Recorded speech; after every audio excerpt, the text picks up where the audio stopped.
अस्सलाम वालेकुम आबादगार दोस्तों, उम्मीद आहे तव्हां सभु ख़ैरियत सां हूंदा। सभिनी खां पहिरियां तव्हांखे गुज़ारिश आहे, असांजी वीडियो जेकॾहिं तव्हांजी कम जी हुजे, आबादगारनि जी कम जी हुजे त इन खे लाइक शेयर ऐं ज़रूरु कंदा कयो, कमेंट कंदा कयो, तव्हां सुवाल कमेंट में पुछंदा कयो। उन खां पोइ जेकॾहिं तव्हांजे फ़ाइदे जी हूंदी त लाज़मी ॻाल्हि आहे असांजे ॿियनि आबादगारनि जी बि फ़ाइदे जी हूंदी। हाणे हीअ लेटर असां ॾे कल्ह तक़रीबन 10 खां 12 आबादगारनि मैसेंजर ऐं व्हाट्सअप ते मोकिलियो आहे। असां कोशिशि कईसीं टाइम कढी करे जेको आहे हिन ते कुझु डिस्कस कयूं। ऐं लेटर ही 3 अप्रैल 2026 जो निकितल आहे। Directorate general agriculture extension department Sindh Hyderabad जो निकितल आहे। हीअ लेटर निकितल आहे डिप्टी कमिश्नर्स जेके 21 डिस्ट्रिक्ट्स आहिनि असांजे, उनमें दादुआ, टंडो मोहम्मद खाना, टंडो अलियार आहे, मटियारी आहे, जेकबाद आहे, हैदराबाद आहे, जामशोर आहे, बद्दीन, लाड़काना, कंबर, शहदाद कोट, शहीद बेनज़ीराबाद, उमरकोट, मीरपुर खास माना नौशहरो, फिरोज, सांगड़, घोटकी, सखर, इहे सभु डिस्ट्रिक्ट्स आहिनि। 21 डिस्ट्रिक्ट्स आहिनि। कमेंट्स में हीअ जेको आहे लेटर बि तव्हां ॾे पिन करे चवंदासीं। हाणे ख़ुदा बहितर ॼाणे हीउ लेटर कूड़ो आहे या सचो आहे, पर हिन लेटर ते पाण डिस्कस कयूं था त हिन लेटर जो आया मक़सदु कहिड़ो आहे। ठीकु आहे, तव्हांखे एग्रीकल्चर एक्सटेंशन डिपार्टमेंट में को बि मतिलबु हुजे कमुकार त हीअ हिननि जा मथां नंबर लिखिया पिया आहिनि, इन्हनि ते तव्हां फ़ोन कंदा कयो, इहे तव्हांखे फ़ोन खणंदा, हिन ते कुझु नोट वग़ैरह बि लिखियलु आहिनि। लेटर जो मक़सदु छा आहे? Recovery of funds DAP amount from non compliant beneficiaries of wheat cultivation under Sindh wheat grower support program 2025। मक़सदु ॻाल्हि जो आहे उन्हनि आबादगारनि बेनिफिशरी जो मतिलबु हूंदो आहे त जन कंहिं स्कीम, कंहिं प्रोग्राम, कंहिं प्रोजेक्ट मां फ़ाइदो खयो हुजे। ठीकु आहे, बेनिफिशरी जो मतिलबु इहो हूंदो आहे। नॉन कंप्लीट बेनिफिशरी जो मतिलबु हूंदो आहे जन क़ाइदनि ते, रूल्स ते पाबंदी न कई हुजे, जन क़ाइदनि जी या रूल्स जी या कानून जी ख़िलाफ़ वर्ज़ी कई हुजे। ठीकु आहे, उन्हनि खां जेको आहे फंड जी रिकवरी थींदी, जंहिं वटि जंहिंखे पैसा मिलिया ऐं उन्हनि गवर्नमेंट जा जेके कानून हुया उन्हनि ते अमल दरामद न कयो। ठीकु आहे, माना अहिड़ा आबादगार हुआ जंहिंजे बारे में असां मुसलसल चऊं पिया। तव्हांजो इन बारे में छा ख़्यालु आहे, उहो पंहिंजो तजियो लाज़मी ॾिजो। ठीकु आहे, असांजी पोस्ट ते स्टार वारो ऑप्शन अचे, तव्हां असांखे स्टार सां सपोर्ट करे सघो था, जीअं असां तव्हांजे लाइ अहिड़ी वीडियोज़ ठाहींदा रहूं। माना अहिड़ा आबादगार जिनखे पैसा त 1 खां 25 एकड़ जे विच में जेके बि हुआ उनखे DAP जा, यूरिया जा, थ्रेशर जा, फ्यूल जा पैसा वग़ैरह मिलिया, पर उन्हनि कणिक जो हिकिड़ो दाणो बि कोन ठाहियो। हाणे इन्हनि में कुझु शयूं सोचणु, मतिलबु कणिक जो हिकिड़ो दाणो बि उन्हनि पोखियो कोन, हिकिड़ो एकड़, हिकिड़ो जरेब, हिकिड़ो वेसो बि कोन पोखियो। उन्हनि जे ख़िलाफ़ु गवर्नमेंट जो हिकिड़ो मतिलबु सख़्तु एक्शन आहे ऐं तमामु हिकिड़ी सुठी ॻाल्हि आहे। तव्हां छा था सम्झो? असांजो मौक़िफ़ इहो आहे, मुंहिंजो ज़ाती मौक़िफ़ इहो आहे, थी सघे थो मां ग़लति हुजां, त जन माण्हुनि खे पेमेंट मिली आहे, उन्हनि वटि ॿनी कोन्हे का, उहे आबादगार कोन्हनि, उहे माण्हू आहिनि। ठीकु आहे, जन माण्हुनि खे पेमेंट मिली आहे ऐं उन्हनि जेको आहे उन्हनि कणिक कोन कई आहे, उन्हनि जी ॿनी कोन्हे का, ग़लति पेमेंट मिली आहे। पर जन माण्हुनि खे मिसाल पेमेंट मिली आहे, उन्हनि जी ॿनी आहे, उन्हनि कणिक काई आहे, थोरी घणी कणिक काई आहे, उहे इन प्रोजेक्ट जा, इन पेमेंट जा हक़दार आहिनि। पर जन माण्हुनि खे, असां आबादगारनि जी ॻाल्हि कोन था कयूं। आबादगार जो मक़सदु इहो आहे जन वटि पंहिंजी ज़मीन हुजे, उहे मतिलबु गवर्नमेंट जे हिन प्रोजेक्ट मां, गवर्नमेंट जी हिन स्कीम मां, गवर्नमेंट जी हिन सब्सिडी मां फ़ाइदो खणनि। ठीकु आहे, ॻाल्हि हिन खे सम्झण जी कोशिशि कजो, पंहिंजा कमेंट्स वग़ैरह सोचे सम्झे कजो, तव्हांजा सुवाल जेके हुजनि उहे सोचे सम्झे कजो, त इनशा ताला उन्हनि ते डिस्कस कंदासीं। हाणे हीअ तव्हांखे ॿुधायोसीं त 21 ज़िलनि जे डिप्टी कमिश्नर्स खे लेटर वियो आहे। लेटर जो सब्जेक्ट तव्हांखे ॿुधायोसीं त माना अहिड़नि माण्हुनि खां रिकवरी थींदी जन मतिलबु स्कीम मां फ़ाइदो त खयों, पर उन्हनि जेको आहे स्कीम ते मतिलबु अमल दरामद कोन कयो। गवर्नमेंट जा जेके रूल्स हुया, गवर्नमेंट जा जेके क़ाइदा कानून हुया, उन्हनि ते अमल दरामद कोन थियो। हाणे हीअ मीटिंग जेका थी कैबिनेट जी मीटिंग, प्रोविंशियल कैबिनेट जी मीटिंग, हिन प्रोग्राम खे लॉन्च थियो 3 अक्टूबर 2025 ते, ऐं प्रोग्राम शुरू थियो 23 सेप्टेंबर 2025 ते। प्रोग्राम जो नालो Sindh wheat grower support program 2025, 1 खां 25 एकड़ वारनि आबादगारनि जे लाइ इहो प्रोग्राम हुयो।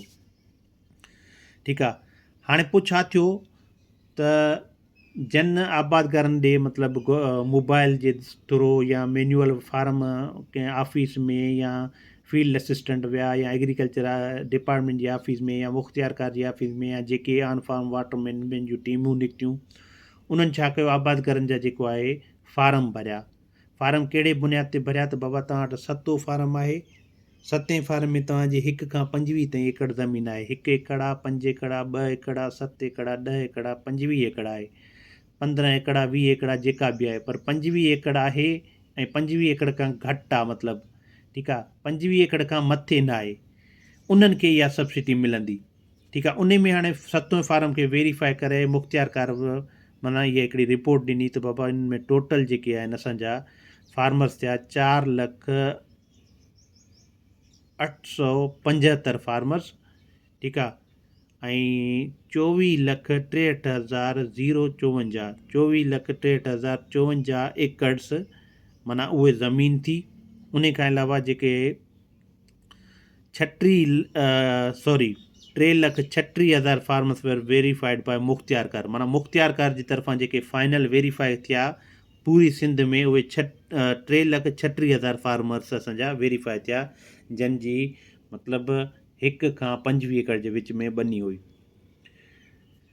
हाणे उन में छा थियो जो माना आबादगारनि खे DAP जी मद में पहिरें फेज़ में DAP जी मद में 14,000 फ़ी एकड़ जे हिसाब सां मिलिया। मतिलबु तव्हांजा 2 एकड़ आहिनि त तव्हांखे 28,000 मिलिया, जेकॾहिं तव्हांजा 3 एकड़ आहिनि त उन हिसाब सां तव्हांजो जेको आहे 14,000 रुपए जे हिसाब सां तव्हां इहे कैलकुलेशन कंदा वेंदो त 14,000/3, 14,000/4, 14,000/5 मुख़्तलिफ़ आबादगारनि खे मिलिया। इन में विच में वॾा मसइला थिया, आबादगारनि जूं काफ़ी कंप्लेंट्स हुयूं, उहे जेको आहे बाद में डिस्कस कंदासीं।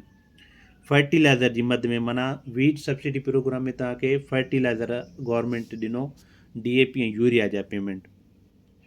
हाणे छा थियो त गवर्नमेंट जॾहिं जांच पड़ताल कई, ई लेटर जेको निकितो आहे माना 30 अप्रैल 2026 ते गवर्नमेंट ॾिठो त अहिड़नि माण्हुनि खे मतिलबु पेमेंट मिली आहे जन वटि जन मतिलबु कणिक बि न आहे काई, ऐं लाज़मी ॻाल्हि आहे उन्हनि वटि ॿनी बि कोन्हे को, उन्हनि जा फार्म वेरीफाई मुख़्तियारकार ग़लति कया आहिनि या एग्रीकल्चर एक्सटेंशन डिपार्टमेंट ग़लति कया आहिनि या ॿियो को एरर आयो आहे, उन हिसाब सां जेको आहे माना गवर्नमेंट जांच जंहिं महिल कई त वॾी हिन में करप्शन थी आहे।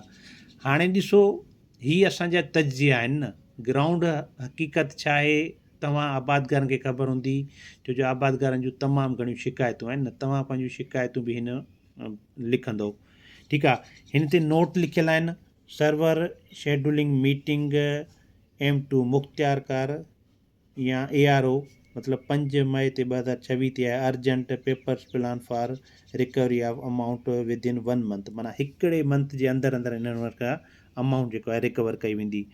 वेर is some beneficiaries growers after receiving the DAP subsidy of RS 14,000 पर एकड़ were violated the cabinet decision by not showing wheat, माना जेके जन आबादगारनि खे कणिक मिली आहे सब्सिडी मिली आहे ऐं उन्हनि कणिक कोन पोखी आहे, उन्हनि जे ख़िलाफ़ु जेको आहे हाणे जेके बेनिफिशरीज़ आहिनि जन फ़ाइदो त खयों आहे पर जेको आहे कणिक वग़ैरह कोन पोखी आहे, गवर्नमेंट जो टारगेट पूरो कोन थी वियो आहे।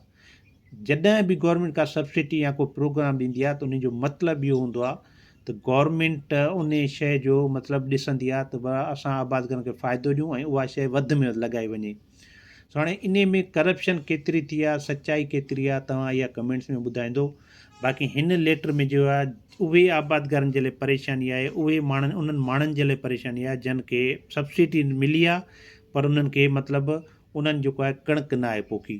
ठीकु आहे, हाणे हिन जो हिकिड़ो को ॿियो बि पेज हूंदो पर हाली फ़िलहालु असांखे इहो ई हिकिड़ो पेज मिलियो आहे। ठीकु आहे, directorate general agriculture extension department Sindh जे तरफ़ां आहे।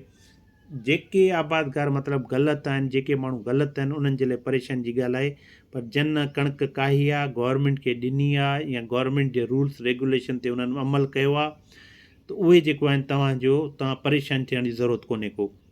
ॾिसो, गवर्नमेंट जॾहिं बि को प्लान कंदी आहे त उन जे हर पहलू ते सोचींदी आहे। उन खां अलावा जेकॾहिं सब्सिडी ऐं जेकॾहिं तव्हां हारी कार्ड जे बारे में पुछा कंदो त उन जा काफ़ी इशूज़ आहिनि। तव्हांखे हारी कार्ड मिलियो आहे, सब्सिडी न आहे मिली, तव्हांखे DAP जा पैसा मिलिया आहिनि, यूरिया जा न आहिनि मिलिया, यूरिया जा पैसा मिलिया आहिनि, DAP जा न आहिनि मिलिया, थ्रेशर जा पैसा न आहिनि मिलिया, तव्हांजो हारी कार्ड ग़लति आयो आहे। इहे हिकिड़ा ॿिया मसइला आहिनि, इन्हनि ते इनशाला डिस्कस कंदा रहंदासीं। पर हीउ हिकिड़ो अहम मसइलो हुयो। हाणे हिन जे बारे में तव्हांजा जेके सुवाल हूंदा तव्हां कमेंट्स में लिखंदो त इनशा ताला असां तव्हांखे जवाबु ॾींदासीं। जेके शयूं थोरियूं घणियूं असांखे सम्झ में आयूं आहिनि, लेटर असां वटि आहे, इन ताईं हिकिड़े पेज तां असां ॾिसी करे तव्हांखे इनशा ताला सम्झाईंदासीं। तव्हां सभिनी वॾी महिरबानी, वीडियो पसंदि अचे लाइक एंड शेयर ज़रूरु कजो, स्टार जी सपोर्ट कयो त जीअं असांजे पेज खे सपोर्ट मिले त इनशा ताला तव्हांजे लाइ असां वीडियोस ठाहींदा रहियूं। Thank you so much.